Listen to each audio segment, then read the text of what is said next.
Hey Toyota fans, welcome back to another Toyota Tuesday. This is our sixth episode, and I'm Brian from Sixth Gear Garage, and I have with me over here Clinton from Hey, Dirt Garage.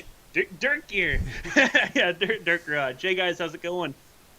So, if you're new to the show, this is just about an hour-long session here where we talk with all of our fans, everything Toyota, and shoot us your questions. Also, if we have time at the end of the show, we'd like to take a look at some of your rides. So I'm going to post an email here that you can send some photos to, and we'll take a look at those later if we have time. So, first, Clinton, what's new with you up your way? What's new with me? Well, the progress I've made on my restoration or my fire restoration is I got a parts truck on Sunday. I made a post on Instagram looking for a couple of red interior panels, and somebody messaged me saying, "Hey, I've got a complete truck that'll drop off to your house on Sunday." And he ended up, dropping off the whole truck. And it happened to be an '89, so it happened to have the body harness I needed as well. So, Nice. yeah, yesterday I swapped over the body harness. Today I kind of started plugging everything in and seeing if everything's working. Test the high beam, low beam, fuel pump, stereo, horn, signals, all the just random stuff. And it all seems to work with the new body harness, so that's nice because the last one was definitely fried. Yeah, and also my new eBay carpet came in today, and it looks really nice. That's cool. Now, Yeah, is that the one where you have to do like a lot of trimming around the edges? a lot of Okay. trimming. Yeah, Give you a lot of extra. yeah, it doesn't come perfect, but I mean, for a couple of $100, it looks really Sure. good. Sure. I mean, in reality, it's probably a nice upgrade from your 20 something year old Yeah, carpet, anyways. 30, what, 32? 89? 39, yeah, 32. Yeah. Yeah. Man, are we It's getting that old? Yeah, it's definitely an upgrade for There sure. you But yeah, I had to Cool. turn you up a little bit. Yeah, I got into my dash restoration. Oh, I've got nice. a pile of cracked dashes, Yeah. and I got the worst one, and I got a couple photos of the progress. But the video is far from done. It's taken me a little bit longer because it's my first one, but we'll look Yeah. at those later on too. So Nice. let's see. I put a comment at the top, guys. If you guys want to send me pictures of your truck, I got my email up there. It's garage@sixthgearadvertising.com. And as always, if we have time at the end of the show, we'll take a look at some of the viewers' rides and a couple other photos that I found as well. But first, let's get into any questions that we have. We got one right off the bat, and I'm going to direct this to you, Clinton. It's, Uh-oh. how is the Uh-oh. safety in a 93 pickup? Um, I will say it's safer what, than a second gen pickup. okay, it totally is. Like, the doors themselves are significantly thicker, just based off of wheeling experience, where third gens drag doors on rocks and second gens raise in a lot easier. I don't know. I don't know if it's much safer overall. I mean, either way, you're dealing with zero airbags, not much for crumple zones whatsoever. They're essentially little tin cans. Like, I mean, you can put your fist or your hand around either side of the door, no problem. There's, like, I don't know, it's just all sheet metal. You Yeah. don't buy them because they're safe family vehicles, unfortunately. So I don't know. And I don't know if you're talking about a standard cab or the extra cab. I know the extra cab has those little tiny seats in the back, and I've read Yeah. that those are very unsafe for actually putting your children into. Yeah, I wouldn't want to ride in the back seat of my truck. I almost never ever have passengers back there anyways. It's practically a two-seater. I wouldn't consider the rear actually seats. It's more or less storage. Yeah. Well, in the between a second gen and a third gen, they did make those extra cabs an extra 6 inches longer. So that's how Yeah. they managed to get that little fold-down seat in the back of the third gens. Well, the third gen is actually a five-seater too. There's a third seatbelt in the middle of the bench. Oh, there is. I didn't know that. Yeah, so I would never want to have that many people packed in one of those. But yeah, it's there. You could potentially put five. On my insurance, it says that it's a five-passenger vehicle, I when in feel all reality, it's a two. I feel so bad if there's like somewhere out there a family of five somewhere, and It's that's like just their daily rolling in one of driver. these Yeah, tiny cabs. especially if their kids are bigger. Yeah, But yeah, I know like in the '80s, I think Nissan had a King cab, and they actually had a back seat too. But Toyotas, they just had the little shelf in the back in the second gens. yeah. I know like the old Rangers and the S10s, they had that little jump seat like on the side that flipped down. Yeah, that seems way less safe. That's so sketchy. Yeah, Yeah, I I've mean, ridden in one of those once when I was like a teenager because somebody I knew in high school had one, but it's not nice. yeah, that's got to be the sketchiest setup ever. Yeah, I think I'd rather have the Toyota setup. Um, Agreed. I also really like how Toyota does it with the storage cubbies underneath the back seat. So you do have a back seat in case you actually need it, but you also have so much storage, like pretty much all along the back too. So Yeah. yeah, Although, at a point here, at least here in Ohio, at a point those rust out and there's just a hole there. yeah, I've seen that before too. Okay. My truck is still perfectly fine, but I've seen other trucks, like the parts truck I got for my interior. Those are rotten through into the rockers, and yeah. Also, another parts truck we got, somebody did a spray foam rocker repair, which you couldn't tell from the outside because they did actually do a really good job. Spray foam and then Bondo and then paint it, so you'd never know except for when you open up the cubbies and everything is just packed full of spray foam. And then we took a screwdriver and just picked the spray foam out of the rockers, but it was a parts truck, it didn't even matter. Yeah. Yeah. If you guys aren't familiar, that is the worst possible way to repair any kind of rust because that just holds in more moisture. So never, Spray foam? never use spray Yeah. foam on a car anywhere really. On Corey's truck, the blue pickup, when we first got it, it was insanely rotten, and the rockers were repaired in the past. But they actually packed garbage bags into the rocker and then bondoed over top of the garbage bags. But they legit used garbage bags to fill the space. It was just so sketchy. That's not even like a Yeah, firm we pulled. surface. No, it's not. So we ended up ripping all of that out and cutting probably 8 inches up from the bottom of the cab and just replacing all that sheet metal with actual metal. That was a lot of work when we got it, but Wow. yeah, don't use spray foam. It makes it really difficult for the next guy who actually wants to repair it legitimately. You can still buy rocker panels for third gens. I don't know about second gens, but you can go to an auto parts store and buy a whole rocker panel with cutout weld in the new. Actually, I was shaking my head no, but I did just see there's a place. It's in Canada. I think it's on Ontario, maybe. It's called, I think, Wolf Steel, and they're Okay. making reproduction rockers and cab corners and stuff like that for the Yeah. second gens. So Perfect. that's pretty cool. I'm excited about that. Hmm. Let's see. We've got the fast lane. How do you W56 swap from an auto in a 1986 4Runner? I think it's just going to be, well, you're going to need, obviously, do a rundown here. You need the pedal set. You're going to need your clutch, your flywheel, your bolts. Hard line, Yeah, the hard line. cross member, drive shafts. Yeah, yeah. If you have a complete parts truck, it's super easy. It's unbolt one, bolted into the other, but you need to take everything associated with it. Yeah, there's going to be a little miscellaneous things like the wiring for the reverse lights, the clutch, Neutral. pedal switch. Yeah. Yeah, neutral safety switch. But I feel like I'm missing. Oh, what about the ECU? I don't know if it'll run with the auto ECU. Or it'll run great with the auto Will it? ECU. Okay. Yeah, every engine swap we've ever done is we use the auto ECU, even though none of us have auto trannies. It's just they're just way easier to find. Most of like 3.4s, 3Rs and stuff were auto, and same with my 2UZ. When I first started it up, they never even came with a manual option, so finding a manual ECM port isn't even possible.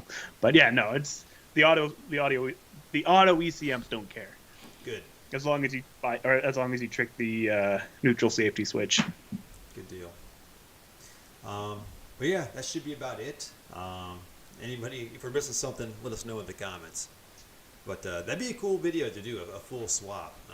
Unfortunately, Yeah. I won't get around to that because all the ones I have are already manual. But I think I got a couple of videos, but none of them are like showing step by step how to do it. We just do it inside of a video. yeah, quick rundown.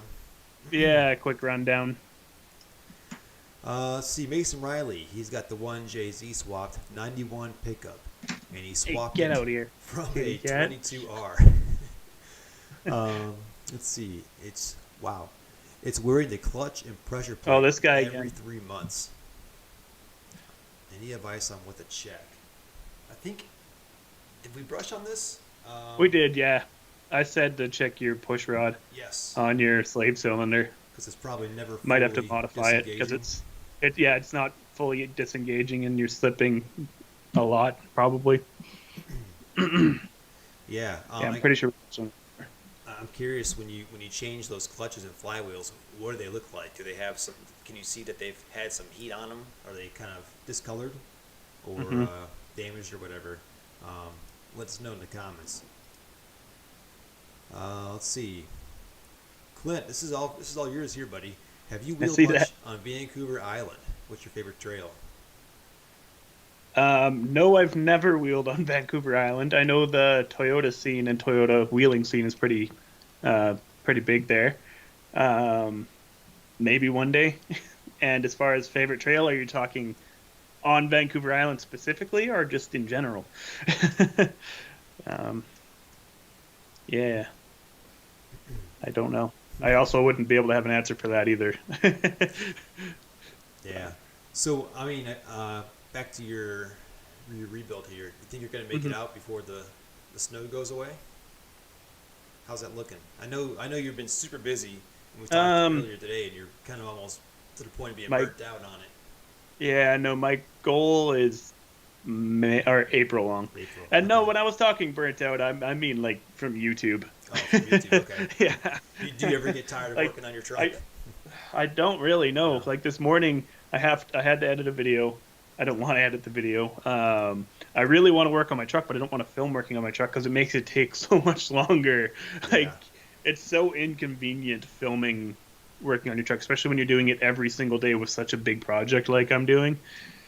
It's not very convenient, but we'll get through it. I will say the best feeling is when you're doing something that requires like two sides, like axle bearing or something like that. And you only need to film one side. You film on one side, and you're like, okay, that took hours, and the other side just goes like that, and you're just like done in less than half the time. Yeah, exactly. Let's see here. What do we think about the 80s and 90s Toyota Hylix turbo diesel? I can't really speak because I've never even seen one in person, but I think they're pretty awesome. Previously. Are you in the two LTs? Yeah, I mean, they were never available here in North America, so I don't know if you're overseas or if you're going to import one. But as a daily, I don't think I would because the parts are going to be harder to get. But for a weekend / off-road toy, it'd be pretty sweet. Let's see. Favorite. More about the diesel Toyotas. Any experience with diesel Toyotas? And I can't say I have any experience at all. Me neither. I've had buddies with them, but that's about it. Yeah. Let's see. Back to the Mason Riley with the clutch and pressure plate issue. Should I be using the 1JZ clutch and pressure plate or the clutch and pressure plate that goes with the 22R because the splines are the same? No. that clutch is way too small. What is that engine? A 3MS GT or something? I don't remember. There's some Toyota engine that even like my 1UZ swap that a lot of guys use because it has the same splines. Actually, I guess it would be even more different though on a 22RE using a W56 because that would be 27 spline on the input, isn't it? Is it the same as the output? I actually don't know. I can't tell you either. It's a good question. Okay. But Or 21 spline to 23. I don't actually know the difference. Because I know on a fourth cylinder, the output, like into your transfer case, is a 21 spline, which is why I need to upgrade the input on the transfer case to 23 when I did my duals. So now I'm curious. Yeah, I don't know which clutch would be best, but I wouldn't use the 22 RU one. let's see. Oh yeah, Building a Venture just had a good point. I forgot they did have they offered a 2-liter diesel here in the U.S. And I wish I had the guy's video saved. There's a guy out in Arizona that has a YouTube channel, and he has a pristine white pickup with a 2-liter diesel in it. If I find it, I'll post it down there later. If I get in the middle of a long story by Clinton, I'll look for it. But yeah, they are out there. They're just very rare to find. What is your next Yoda video, Brian? I'm not going to have any pickup videos for a while. Mine's tucked away for the Ohio winter, but I've got a Land Cruiser video coming up on this week on Thursday, and it's just going to be it's simple. It's just putting a Class 3 trailer pitch receiver on it. I'm kind of like dry on the Toyota content right now, so I try and mix some in here and there, but it'll be probably another month before the weather gets warm. Don't give me that look, Clinton. What look? I was reading chat. When I said till the weather gets warm, you gave me that what? No, it wasn't on purpose. Also, the weather is warm. No, we were like almost in summer. The weather's been positive temperatures all week. It's been nice. I should say warm enough for me to get out there and get wrenching. But fair enough. No, I'll get to back to some more regular Toyota content here soon. It's kind of in my dry season right now. I got to catch up on my other stuff whenever it's too cold outside. I did just buy a non-Toyota recently. I got an '88 Acura Legend off eBay for $350. So I'm gonna have a couple videos on getting that thing running. And, I like it. Yeah. A non-Toyota. It's a non-Toyota. There's two different vehicles. There's the Toyota and then there's the non-Toyotas. Yeah. So I got to mix in some non-Toyota stuff here and there.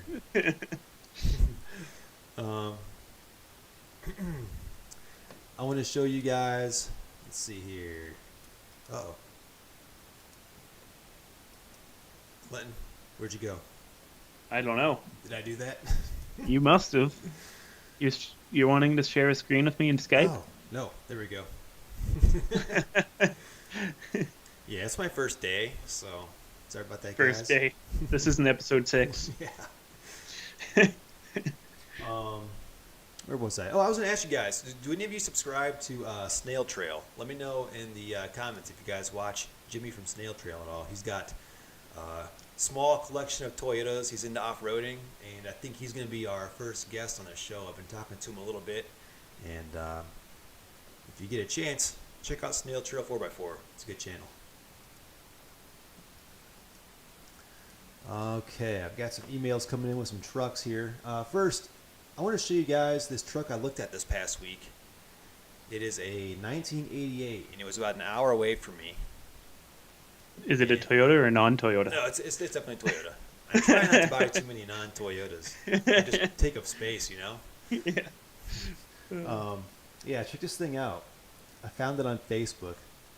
The guy wanted $1,500 for it, and the ad said, like, clean frame and fiberglass bed. So I was like, sweet, that's what I need for my 87, which only has a good cab and drivetrain, but a bad frame and a bad bed. So I go out there. It doesn't have this frame. Yeah, I look at it, and you can see by the first picture. These first few I took when I was there. It's been rolled over apparently. The front's all crunched up, no fenders, no hood, nothing up front. Windshield's busted, doors busted. It's pretty rough around the edges. Yeah, the roll bar is like booger welded together. So this thing was pretty much a total turd. And the fiberglass bed is actually the same one that I have on my 85, which has the metal insert on the inside on the walls and the floor and stuff, and that was so rusted that the bedsides were just like flapping like back and forth. So this thing was completely shot. So even a fiberglass bed can be destroyed by rust, at least if it's the one that has the metal on the inside here. This is where it was broken off, and the fiberglass was actually broken off here too. So I asked the guy, like, I told him this bed is junk, like I have no use for this bed. The interior was kind of complete though. But I'm like, how much do you want just for the frame? And he said, oh, $1,000 just for the frame. I said, nah, this is not clean enough. You can get $500 frames that look better than this down in Kentucky. Yeah, that thing doesn't look nice. No, I mean, don't get me wrong, it's better than most around here, but I couldn't cough up that kind of money for that. But if the bed was good, I probably would have bought it. And there's what was under the hood. It was missing the head. It just been sitting out in the open, so the engine was probably junk. You can tell. Oh, I want to talk to you guys about this too, right here. If you're a 22R or a 22RE owner, there will come a time, maybe, when you replace your head gasket or you pull that head off, and there is a hidden bolt inside the head when you pull off the valve cover. It's up in the very front, and that bolt goes straight down through the head into the top of the timing cover. And it's usually covered in oil, so you wouldn't know it was there if you didn't have experience. And if you don't take out that bolt before you pull the head off, you will snap a chunk off of your timing cover, and that's exactly what happened here.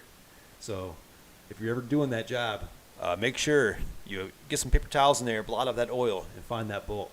That's exactly what this guy did.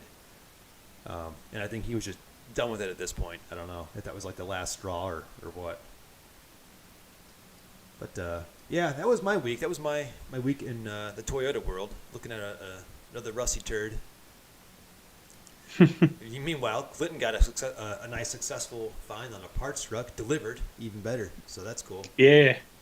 I mean, it's definitely a parts truck. It's a rotten frame, rotten cab, but the interior, which is all I needed, and the body harness is still in really good shape. But yeah. And yeah, the guy delivered it. He only wanted money for gas. That's cool, man. That's cool. They wanted the engine and tranny back, which is not an issue. So they said if I pulled it for him and gave him the money for the gas, then it's even, and that's a good deal. Yeah, for sure. So, I don't know, guys. What do you think? $1,500. Did I make the right? Yeah, I see. Fastlane's like, get the thing, and then after I saw some pictures, he's like, wait, never mind. Yeah. Yeah, I think I would have paid $1,000 for it, but not $1,500. Even though there was some good parts on the inside, no. It was missing the power steering box and everything, so it would have been a pain to move and all that. So, Tom Jones, after packing the burr fields, what's the norm on knuckles? Fill them or not? What's your take on this? I always fill them about 3/4 of the way. You want to leave some space in the top, like some airspace, because as those heat up as you're driving, that grease is going to expand, and you don't want to overdo it and pack it too full and have that grease come out through your oil seals and your axle housing or anything like that. What about you, Clinton? What's your... So watching your video on when you did bursts or did the axle seal kit on the 80, one of my thoughts was, man, you use way too much grease in your knuckles, but I mean, that might just be me. Yeah. I put probably 1/3 of what you put in, but okay. I don't think it needs it as long as the bursts themselves are packed really nicely. That being said, I'm into my front axle servicing it every few months, it feels, and it's always, every time it's scoop out the old grease, put in new grease, so that's part of the reason why I don't want to put nearly as much in, because it's just a waste. Right. Yeah. Yeah, those cans are like what, $8-10 for a yeah, 1 pound can, yeah, exactly. So and you could put a whole can of grease in one side if you wanted to. It would fit. Yeah, when I did the burfs, the burf rebuild on my 80, in that video, I had 2 1-pound cans. I used one for each side, and a good part of the can was just packing the burf itself, and then the Yeah. rest I just kind of slathered in there to that fill to that point. So, and then if you later on if you want to go and add more, all you got to do is just get that 3/8 inch square fitting on the front side out, and you can just pump it in there with a grease gun. But I've never ever done that. Never. No, I've never felt the need to. But once again, I'm into my front end so often. I don't Yeah. like, maybe if it's like a daily driver that never gets off road, and I only had small tires on it, so it never wore out front parts or front end parts as fast as I do. But might be something worth filling up every year or so. But nah, I'm into it so much. So you're a pro right now. Like, how long would it take you to do that job? Oh, like 45 minutes to That's completely amazing. reseal the front axle. Yeah. Like new trunnion bearings and everything. It's pretty good. It's impressive. Well, that's another thing, when you service something so often, everything comes apart so easy too. That's And true. you know all the little tricks and shortcuts to getting things apart as fast as you possibly can, right? So Let's see, Bob Frazier. Every week, you're teasing me, man. You're telling me about all these mint trucks you see out there in Oregon, and I've actually got a picture of some pictures that Bob sent me here. Where was that? Here we go. I'm gonna jump over to my other screen here. Bob sent me this last week. Look at that, just a pile of Toyotas, and there's no rust holes. That's all. I mean, there's some surface rust here and there, but look at those yeah, frames. There's no I'm looking at holes the in them. rockers They're not on broken. that red truck specifically, Yeah, and it's it's the just only one you can really see much on. But yeah, that just makes me sad, man. But all those frames. There's got to be like 15, 20 frames there. That's what you get out in Oregon. You get a plethora of frames. So one good thing about living out that way, I guess. Um, yeah, his local yard sells frames with no rust for 500 to 750, loaded up on your trailer. Funny thing is, after you sent me that picture, Bob, I got on U-Haul and I figured, what if I flew out to the West Coast, rented a 20-foot box truck, and just packed it just full of yeah, rust-free parts, just stacked like I don't know 5 bunch to of 10 frames in there. What would, bunch of doors and yeah, a just to couple the of beds if you can. yeah. I'll even strap some on the roof. Yeah, whatever you need to get all those rust-free parts back. Got a That'd be passenger sweet. seat. So I looked into it. I was serious. I was looking into it, and the cost for the U-Haul alone was like I think it was like 3,500 bucks to drive it one way from there to Ohio.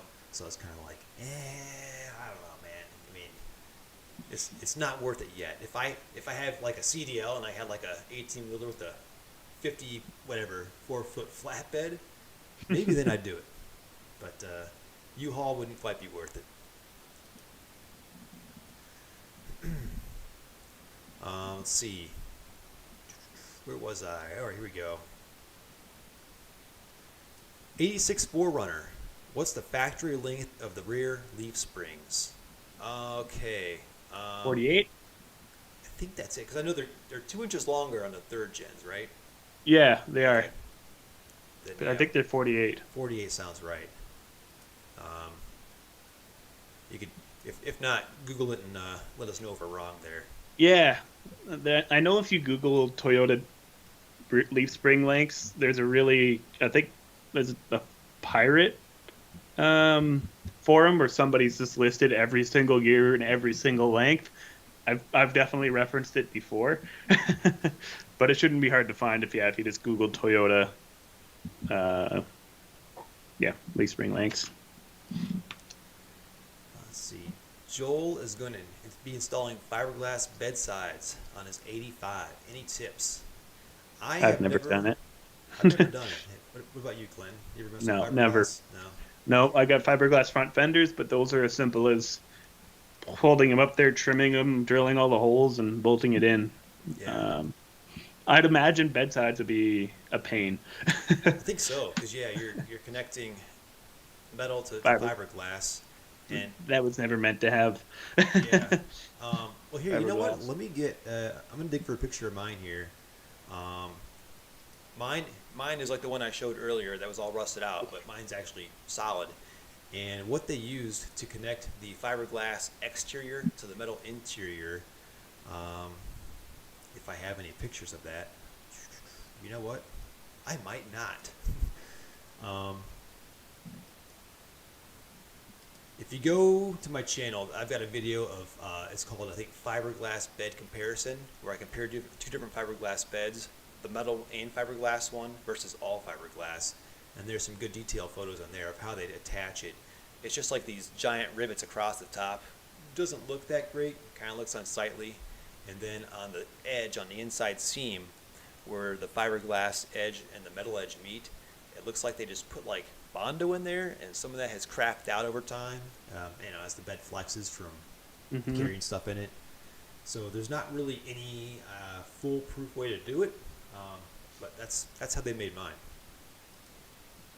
And then how you connect the rest of it, I don't know.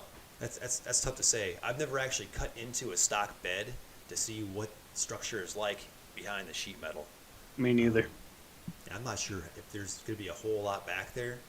But yeah, check out that video. That might give you some ideas at least. Let's see.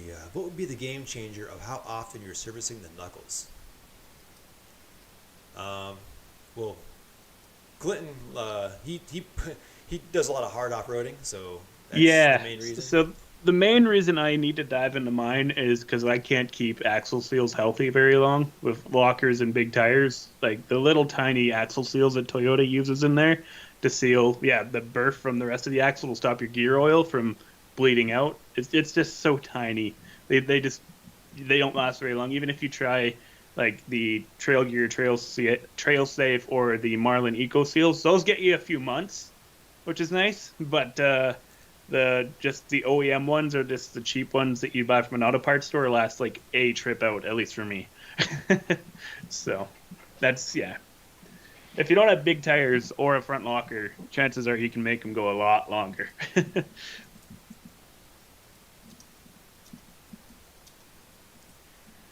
All right.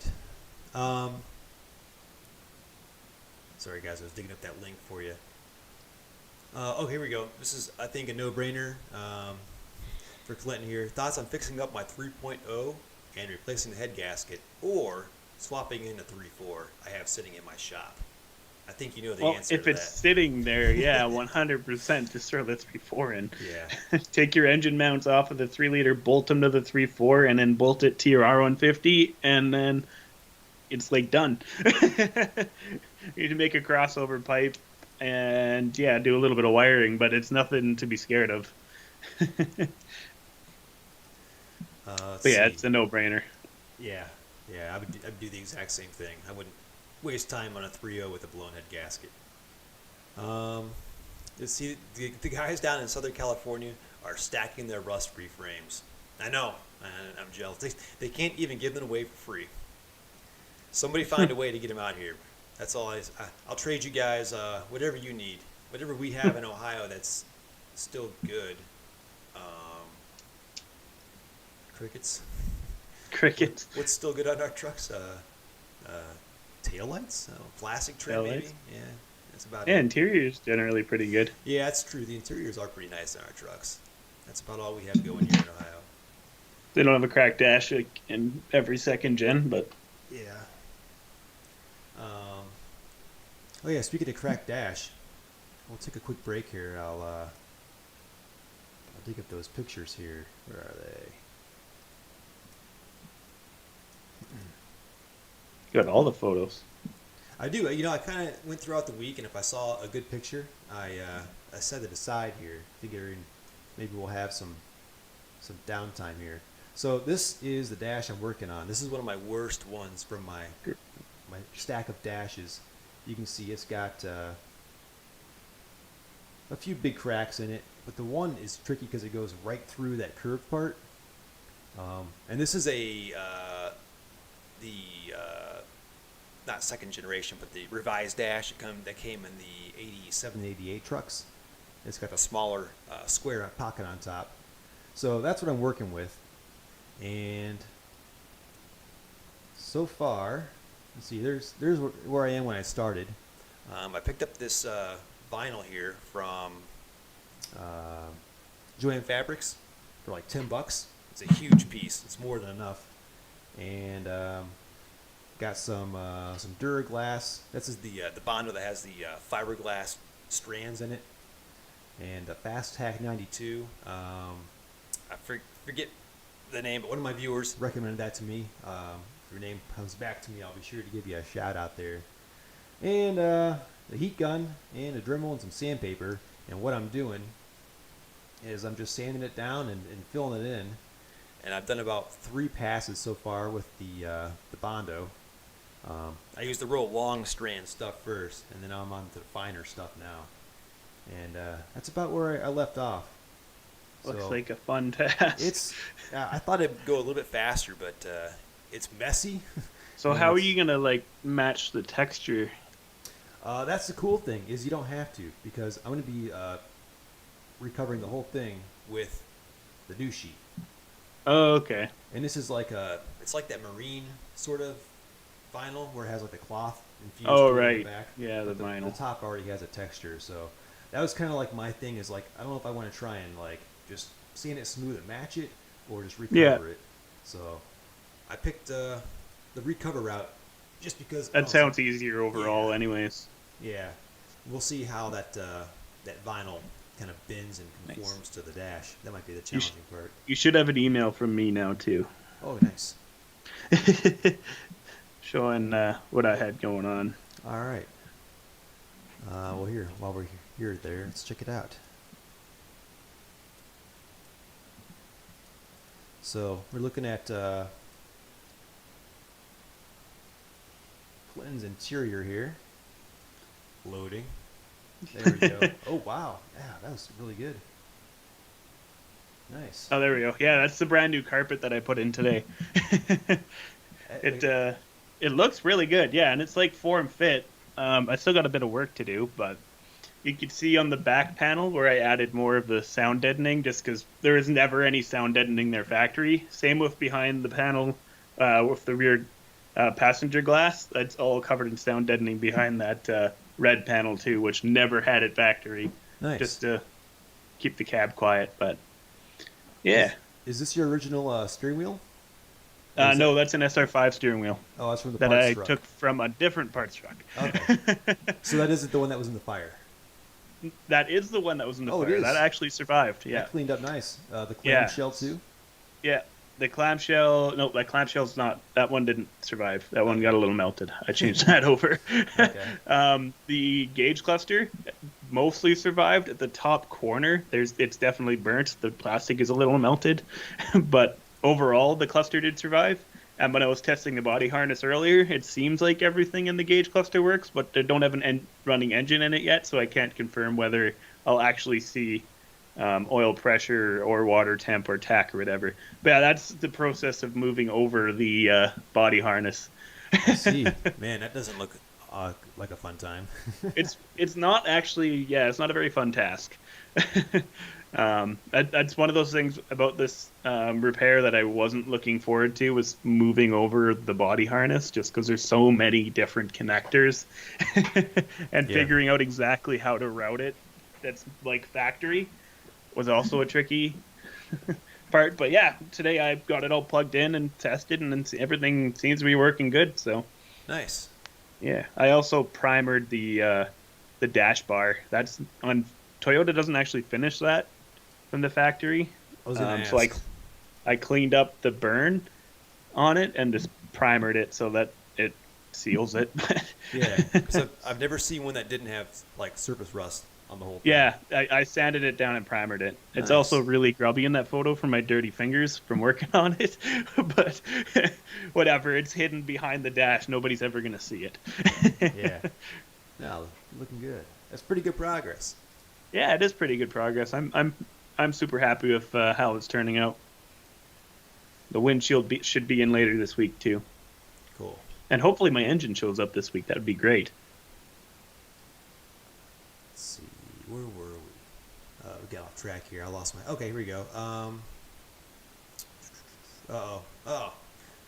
Bob let me know my plan won't work. The yard said you need a trailer because they won't load it into a box. So he already checked for me. So my U-Haul plan is a no-go for sure. Let's see. Yeah, I do like the Spanish. Driving one, towing two full of parts.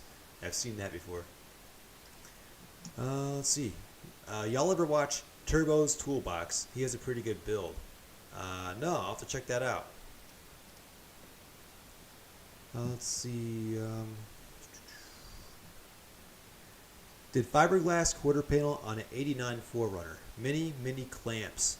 Test fit many times and use quality bonding product.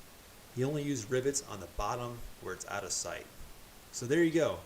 Paul Thompson gave some insight on attaching the fiberglass panels there. Let's see. Do we still like the front E-locker install? Considering this on my solid axle swap build. Yes. Would you do that again over something like a Harp E-lock?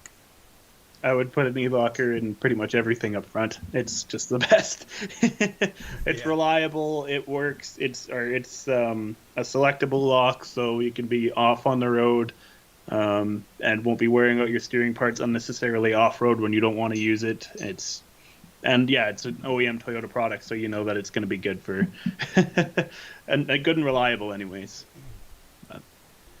I missed you, Galvin. He says, how's the ice maker working in the Land Cruiser? You know, to be honest, when I got it, I was like, sweet, it's got a ice maker in the center console. Like, I'm going to use this thing all the time. Like, I don't know. But I've really only used it one time, and it took more of a gimmick than anything. You know what? I think if I lived in the right region, maybe. But now, whenever I go somewhere and I have a cooler and there's beer in it, I just throw snow in the cooler. So I do that a few months out of the year. But the problem is, I think it takes so long to make ice cubes because it was originally R12 and it's been converted to R134A, which isn't quite as efficient. And I think that might be why it took like close to an hour to make ice cubes. So it might have something to do with that. There's a part you can get to remedy that. I want to say it's some orifice or something like that. I don't know exactly what it is offhand, but I looked it up one day, and I'm thinking probably not going to get around to that because, like I said, I don't use it much. But I do use it for the cooling aspect. It's good to keep beers cold or, get ice cream home from the grocery store. I've used it for that a few times. So, yeah, it's still kicking. Just don't use it all that often. Plus, when you use it, it's not electric. It actually uses, like I said, the Freon from the AC unit. So you're running that AC compressor, and you're going under 12 miles per gallon on a good day. Then when that thing kicks on, that thing is gigantic. What do we got here? Talk about the deals. What is this? I'll trade your 87 for a pile of frames. You know what? I would consider that because if I have a pile of frames, I'm in this Toyota game for the long run. If I have a pile of clean frames in Ohio, I'll be able to build like Toyotas for the rest of my life probably. Yeah. I think that'd be worth it. What do we got here? Funny, no one makes an aftermarket dash. I gotta agree with you, Bob. There is a company, maybe a few companies, they make a plastic cap that goes over it. It's real thin. I'm talking like maybe a 16th of an inch. And I've seen one that someone did, and they painted it to match their original dash color because they come in just a satin black, and they painted it to match their dash, and it looked mint in the picture. You couldn't even tell. I guess the prep work to paint it is a little bit of work, because you're trying to get the paint to bond to plastic, and I don't know how it hold up to like scratches and setting stuff on the dash over time, but it looked really good. And the best part is, all you do is you get some silicone, get a caulk gun, just spray it, or put some lines over on your dash, and just put this thing down and put some weight on it, and it's done. You don't have to find all those hidden bolts to get your dash out and mess with taking out the vents and bust a nose. It just fits right over. So that is tempting. The only thing for me is they're like $40 shipped, something like that, for this little tiny piece of thin piece of plastic. I realize it's formed and it has the texture on it, but if it was cheaper, I'd go that route for sure. But you know what? I like trying different things, so I'm going to try the do-it-yourself route with the Joann Fabrics vinyl, and we'll see how that goes, and we'll do a check on it over time to see how it holds up. I know somebody mentioned in the comments that you can see the dash cracks through the vinyl on top, so that's why I'm going through and smoothing all that down and filling it with the fiberglass resin, or the fiberglass Bondo. Not regular Bondo, because that stuff will crack. You want to make sure you use the fiberglass with the cat hair stuff in it. Where were we here? Anyone send any photos? Yeah, I do have a lot of photos. I'm getting down here to the last comment, and we'll jump over there for a bit. Can't believe it's already 9:48 here. This hour goes by so fast, you know? It does, yeah. Clinton, you work fast. He does. Like, how many hours a day are you out there? At least 10. Jeez. Yeah, no, I'm out there from first thing in the morning until, I was out there till minutes before the show. I was just barely set up in time for this. And then we had Skype issues. I had to retry that a few times. And then your audio wasn't working, which is why we were a few minutes late here. Yeah, but it's always something. Yeah, no, I was out since this morning till, minutes before this started.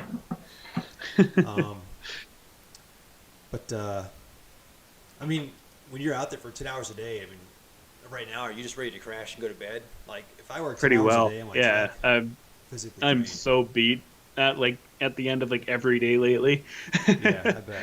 It's draining, and it's been 7 days a week almost. The Sunday I worked a bit because my parts truck showed up and I had to tinker. But I've been trying to take Sundays off. I just want to go wheeling. That's really what it comes down to. And I can't go wheeling until it's done. And I'm only one guy, so there's a lot of work to do. Right. Do you ever have any help nearby in case you need it, or are you always Not really, no. I'm more or less a one-man band here. Yeah, I was thinking of the video where you use the tree stumps as your basically your lift to hold up the body. Oh yeah. If you guys haven't seen that, you gotta check out his channel. What video is that? I think that's the Forerunner build video. I don't remember which one it is. I think it's the first or second video where I'm removing the body from that frame. But yeah, that was a lot of work. Here, I'll link it. I can find it. Yeah, throw a link down there. It's definitely that was a not very OSHA sketchy approved. body removal, but I got her done. You did, man. You did. And there's not much stronger than a tree stump. So No. kudos to you, man. No. Yeah. That's where the channel name Dirt Garage, you couldn't think of better content for that name. What if you ever, I don't say what if, when you or I, when we're big and we have 100,000 subs, and are you ever going to get a nice shop with a lift in it? Probably, yeah. Yeah. It would just make life so much easier. It would. Unfortunately, I'd lose that relatability aspect that everyone kind of seems to like on my channel. Yeah, I think that really does connect with a lot of people, though, because most people don't have a lift, and they're on their driveway or their garage floor. And Yeah. I don't know. When I see somebody with a lift, I don't get pissy or jealous about it. I'm like, oh, that'd be awesome. I just think I need a lift. But when I'm doing a video, especially when I'm using hand tools instead of air tools, I'm like, not everybody has a compressor. I try and kind of relate to something everyone can deal with, and they're wrenching, I recently bought a DeWalt impact, and I feel like I'm cheating all the time just having my cordless impact because I'm literally using it for everything. It's such a time saver. Yeah. I've always had an impact, but it was corded, and it's kind of a pain in the butt to set up just for a couple of bolts here and there. But yeah, the cordless you just keep with you. It's super easy. I have to admit, I did the same thing. I asked for a, what is it, the green ones, the Home Depot sells. I can't think of what it's called right now. Anyways, they all take the same battery, so I've got a drill. So I got the cordless, the half-inch impact as well. Yeah, Ryobi, that's it. Thank you, Kyle. The Ryobi, and I haven't actually used it yet because I haven't been out working much. But it's going to be really nice when I'm out in the pole barn where there's no electric. So it'll come in here soon. All right, let's head over to check out some pictures. We got some emails over the past week, a few more today, and we'll see what some of the viewers are rocking here. All right, first let's check out Andrew's email. I got this today, and there we go. This is his fleet. He's got a first gen Tacoma. First gen Taco. Yep. Yeah. And it's a 2004 3.4 with an auto. Let's see. Started life as a 2-wheel drive, and he got stuck when it was 2-wheel drive and decided it needed 4-wheel drive. That's what I like to hear. So he did the swap himself and got the parts from a 96 4Runner. Before that, all he had done was oil changes and a brake job. So that's awesome. That's a big step up. This next one kind of got me excited. Oh, wait. Never mind. I'm thinking of a different one here. This was the 99 Tacoma. Double cab. Yep. 3.4 with 350,000 miles. Bought it for $400. Really? A day before. Man, it was those headed are to worth scrap. a ton of money here. They are so rare. Double cab Tacomas. Oh, wait. That's crazy. Well, here's why. Blown transmission, blown transfer case, blown front diff from being submerged in mud. So he's going to solid axle swap it at some point. And, I've got these backwards. My bad. I'd still call that a really good deal. But yeah, no, that's awesome. So the first one was the one you got for $500. Okay, that makes way more sense. Yeah, okay. My bad. All right. Because I'm assuming the double cab is the one that wasn't 4x4 then. Yeah, this Yeah, is... that makes sense. They're a lot more commonly found in two-wheel drive. There so. we go. All Nice. right. I didn't get a description on this one. At least if I did. Another No. two-wheel drive. Yeah, another That two-wheel would be drive. Still two-wheel drive. I got this one at the end of last week's show, and honestly, I don't want to hold you guys up while I dig up the email. But a clean two-wheel drive, I'd say you're Southern California, somewhere down south, Arizona maybe. But, the 3.0 liter. Bob Frazier, out in Oregon. This is his extra cab. And this thing is super clean. Check out the back. He's got that all custom built there. That's real nice. That is nice. Hey, real quick. We talked about this last week a little bit. I'm not knocking on you, Bob. This truck's super clean. But this is a cap from a different truck that isn't made to go on the extra cab because of that degree there. Last week we looked at a truck that had it flush up against the back of the cab. And I said, if you didn't get the right cap, it'd have a little bit of a gap at the top that got narrow at the bottom. And that's exactly that gap. So, not that I'm knocking on it. It looks really good. But that's why if you ever see an extra cab cap, just buy it. It's worth its weight in gold. Same thing for the long beds. Caps are really hard to find for those too. I've given away 2 of them. Really? Yeah, I just come up trucks, and they were the right cab angle too. I don't know. I just find them so useless. I don't like canopies, so I normally just post them up, come take it away. they're useful when you need them, and then it's like they're sitting in your yard. Yeah.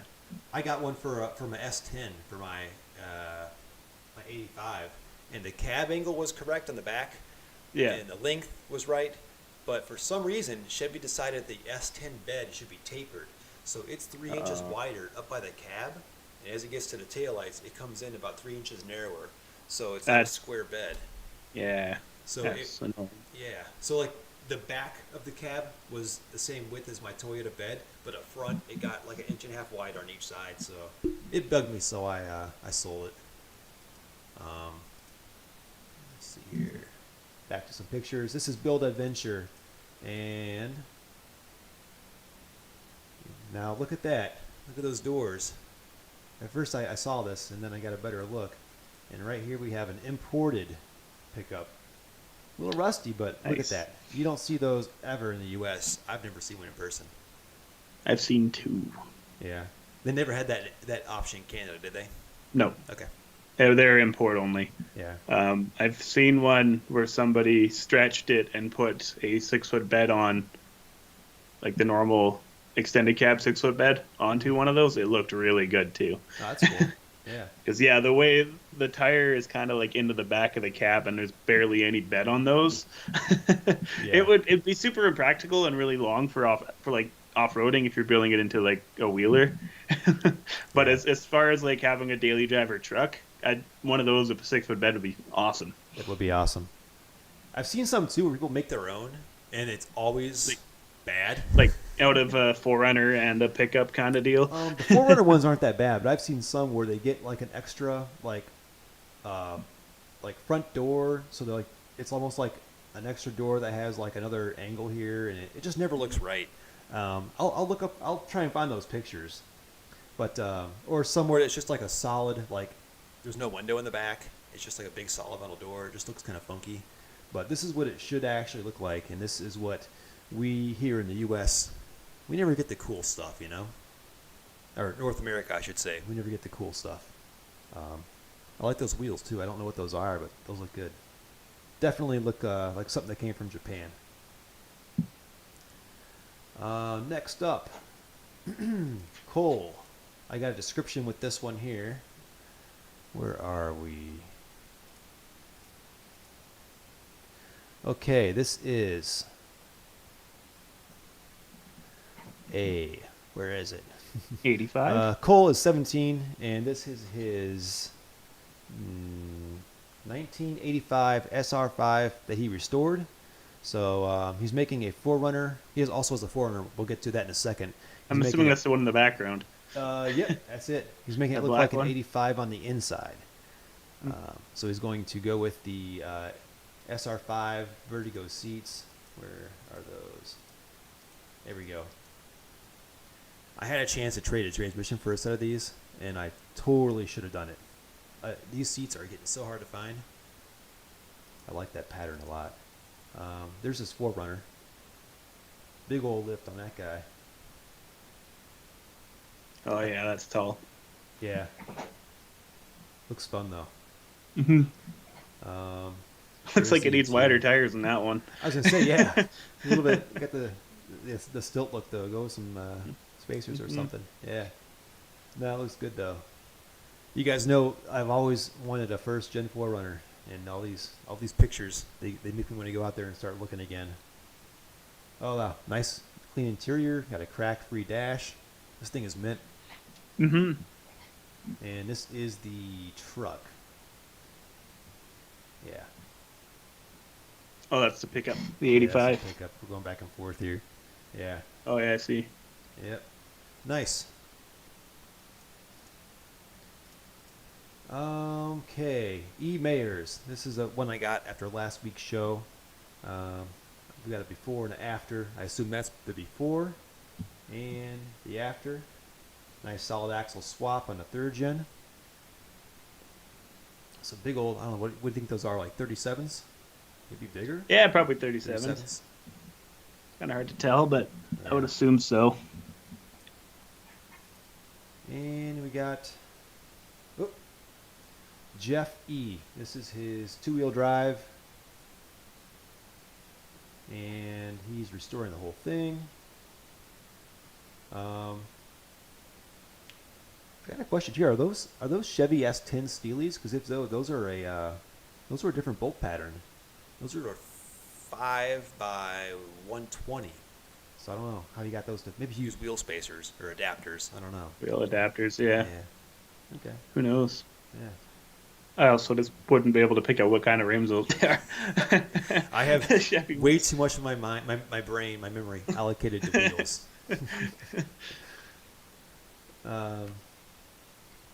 Oh, okay. This is a question I got. I'm gonna pull this up.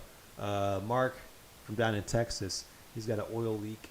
He just had his rear seal replaced, and it's dripping again. He sent me these two pictures, and he asked if I thought it was the seal going bad again, like maybe it was installed the wrong way. And then when I saw all this splash going on up here on top of the floor pan, I said, yeah, it looks like whoever installed your seal didn't do something right, because that's the drive shaft flinging all that up there. So if you guys have any of that on the bottom of your floor pans, that is most likely your rear seal, and it's getting flung on there from the drive shaft. So let's see, we got one more. I just got another email too. I saw this on Radwood. I don't know if you guys are on the Radwood group or not, but I just wanted to bring this up because when was the last time you saw a mint condition mini truck? This is like current day. This isn't like taken in the 90s. So it's a Toyota mini truck, and what do you guys think about this? Like, I don't think I've ever seen one. you know, I remember Not this. like ever seen one in person. Like somebody who's taken a Toyota mini truck, lowered it, and done all these crazy mods to it. Yeah, I've never seen it, I don't think. and this thing is like a time machine. It even has like, this is like that tweed interior that they had back in the day. It was Yeah, all- it's like everything is just like carpet. Yeah. So I don't know if you guys are old enough to remember this from the car show scene. I know, when I was getting into cars, I go to car shows and I see some stuff like this. But yeah, I just saw that. I thought it was pretty cool. It was worth. Even got the '90s paint job still. Not a lot of old school. Yeah, it's got that lowriders left. swiggle on it that matches the inside panel too. Yeah, it's really well It's got it done. on the door panel too. That's crazy. Yeah, it's weird that like there's been such a I- resurgence in that. I agree with style. Chad. It's ugly, super ugly. Not my Not my- style, but I can. Yeah, respect not it. my style. I can respect But it. All right, we got one more. Just got this from Jacob, and this is a 1987. This is his IFS truck, and you live somewhere awesome. I don't know where you are. I'm guessing you're out by Colorado or something. That's a nice photo. it's a big cap. That is. Is that for a Toyota, or is that off of something else? I don't know. Reminds me of like those the contractor ones almost, Yeah. Oh, here we go. Info for the previous pick. Oops. All right, go back to my split screen here. We're going to sign off in a second. It's at Pyramid Lake, Nevada, and it's an 87 IFS. He's got an 84 for a solid axle build, and he wanted to keep this an IFS build. So it's got a Pro Comp Stage 2 lift on 33-inch tires. Okay, it's an S10 shell, and he said it kind of fit. He had to do some cutting and fabrication because the S10 also has a deeper bed. So good to know. Future plan is a long travel and a 20R/22R hybrid. So that's it. We're gonna wrap up Sweet. here. Let me go back here, make sure I didn't miss any questions while we were checking out the rust or the truck pictures here. The rust picture. I think most of them are clean. Let's see here.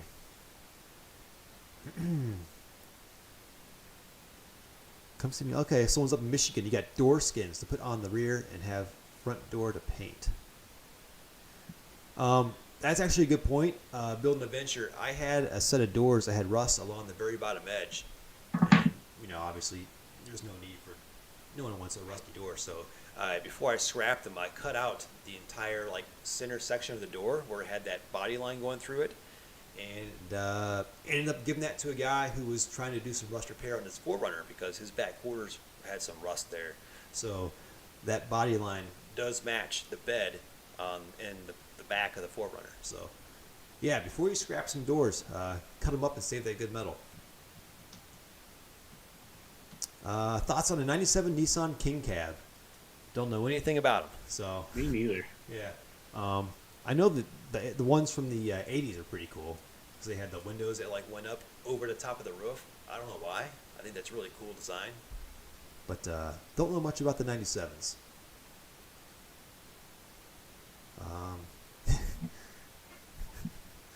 Let's see. Here we go. Paul Thompson with some really good advice. The seal leak could be from a groove born in the yoke too. He's had one True. where it wore enough that a brand new seal still leaked. 475,000 kilometers seemed to be the limit. That's a good point. And if that is an issue, sometimes you can either you can overdrive the seal a little bit to get it to a fresh spot on the yoke. At least you can with axle seal. I don't know if you can do that with the yoke seal or not, or the pinion No seal or idea. not. Yeah, but that's worth looking into. We're about wrapped up here. Is it true you need a 10K ohm resistor to the EGR if you delete it? I do not know about that. We've never done that on any of the EGR deletes we've ever done. Yeah, don't know. I've never actually heard of that, but we've also never actually researched it. We've just done it. Build the block off plates and whatever else. Yeah. Maybe it doesn't run the same, but it doesn't seem to make a difference every time we delete an EGR. So I honestly don't know, though.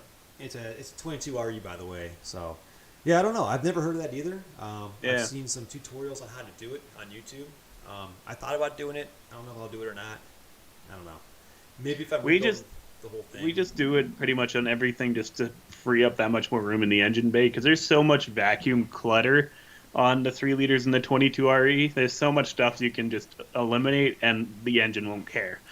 Yeah. I know if you go with like the aftermarket, the Weber carb, then it's kind of like a good time to do it. Let's see. Tom Jones. Yeah, when you put that seal in, you should get a little bit of grease and wipe around the inside of that seal where it meets the yoke. So they may have not done that either. That's also a good point. So that's about it, though. Sweet. You got anything else, Clinton? What can we expect to see from you Friday? I think that's the video where I'm cleaning up my engine bay and painting it and making it look all pretty. That'll be Friday. All right, and like I said, I've got a Land Cruiser video. Nothing too technical, just putting a Class 3 trailer hitch on it, and I'll probably have another Land Cruiser video next week showing how to run the wiring for the trailer lights and all that. So that's going to be it, guys.